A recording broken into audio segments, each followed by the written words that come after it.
बिस्मिल्लाहिर्रहमानिर्रहीम। अस्सलाम वालेकुम। Welcome back to my YouTube channel. So friends, कैसे हैं आप सब? उम्मीद करती हूँ कि आप सब लोग ठीक होंगे।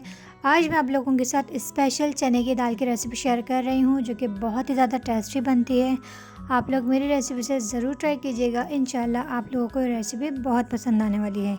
अगर वीडियो पसंद आए तो एक छोटा सा लाइक लाजमी कर दीजिएगा, और जो लोग मेरे चैनल पर नए हैं प्लीज़ मेरे चैनल को सब्सक्राइब कर दीजिएगा, ताकि आने वाली वीडियो आप लोगों तक बआसानी से पहुंच सके। ठीक है, चलें स्टार्ट करते हैं। बिस्मिल्लाहिर्रहमानिर्रहीम।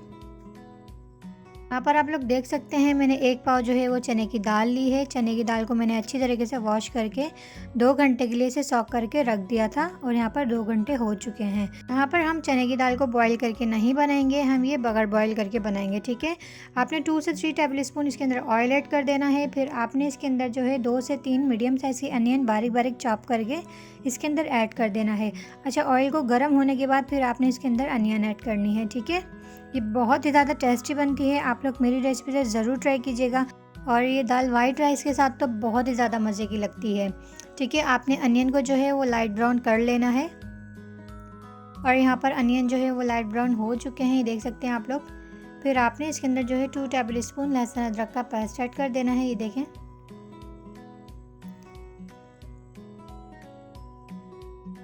ये देखिए आपने अच्छी तरीके से इसके अंदर से ऐड कर देना है लहसुन अदरक का पेस्ट, ताकि इतना सा भी जो है वेस्ट ना हो।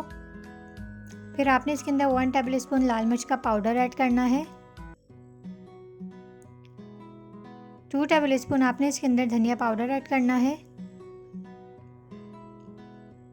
हाफ टेबल स्पून आपने इसके अंदर हल्दी पाउडर ऐड करना है। फिर आपने इन सब इंग्रेडिएंट्स को अच्छी तरीके से मिक्स कर लेना है, ताकि सारा मसाला जो है वो अच्छे से मिक्स हो जाए। ये देख सकते हैं आप लोग। फिर आपने इसके अंदर थोड़ा सा पानी ऐड कर देना है, ताकि मसाला जो है वो नीचे ना लगे।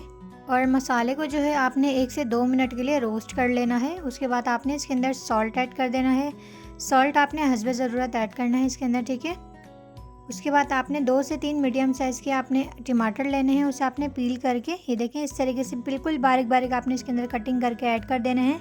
फिर आपने इसे अच्छी तरीके से मिक्स कर लेना है। अच्छा, टमाटर को आपने बिल्कुल बारीक कटिंग करना है, ताकि वो जो है अच्छे से टेंडर हो जाए। फिर आपने इसे कैप करके लो फ्लेम पर टमाटर टेंडर होने के लिए रख देना है 10 मिनट के लिए।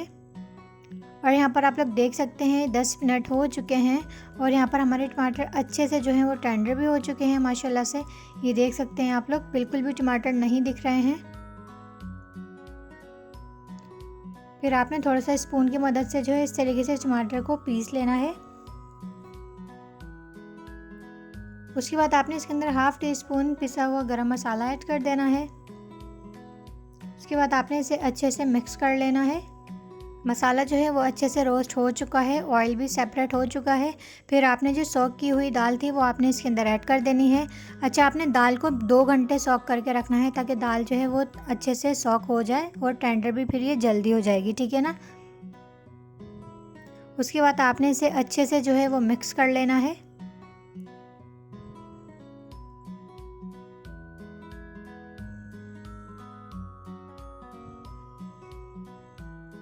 फिर आपने इसे 10 से 15 मिनट के लिए कैप करके रख देना है लो फ्लेम पर, ताकि दाल जो है वो अच्छे से टेंडर हो जाए। यहाँ पर आप लोग देख सकते हैं माशाल्लाह से कितनी ज़बरदस्त खुशबू आ रही है, और मैं चेक करती हूँ कि अब हमारी दाल जो है वो टेंडर हुई या नहीं हुई। ये देख सकते हैं आप लोग माशाल्लाह से। ये देखें दाल जो है वो अच्छे से टेंडर हो चुकी है, ये देखें।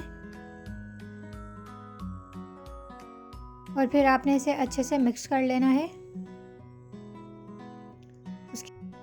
और आपने इसकी हाई फ्लेम कर देनी है। ठीक है, फिर यहाँ पर आप लोग देख सकते हैं आपने इसके अंदर हाफ टी स्पून ऊपर से जो है वो पिसा हुआ गरम मसाला ऐड कर देना है। इसके बाद आपने इसके ऊपर ग्रीन फ्रेश सा हरा धनिया ऐड कर देना है। अच्छा, हरा धनिया को आपने अच्छी तरीके से वॉश करके ऐड करना है, ताकि उसके अंदर से मिट्टी जो है वो अच्छे से निकल जाए। ये देख सकते हैं आप लोग माशाल्लाह से कितनी ज़्यादा ज़बरदस्त लग रही है ये लुक में, और ये बहुत ही ज़्यादा टेस्टी बनी है ये दाल। यहाँ पर आप लोग देख सकते हैं माशाल्लाह से चने की दाल रेडी हो चुकी है हमारी। ये देखें माशाल्लाह माशाल्लाह। उम्मीद करती हूँ आप लोगों को मेरी वीडियो बहुत पसंद आई होगी। अगर वीडियो पसंद आई हो तो लाइक, कमेंट, शेयर और सब्सक्राइब कर दीजिएगा। नेहा अकरम को अपनी दुआ में याद रखना और अपना बहुत सारा ख्याल रखना। मिलते हैं इंशाल्लाह नेक्स्ट वीडियो में। जब तक के लिए अल्लाह हाफ़िज़।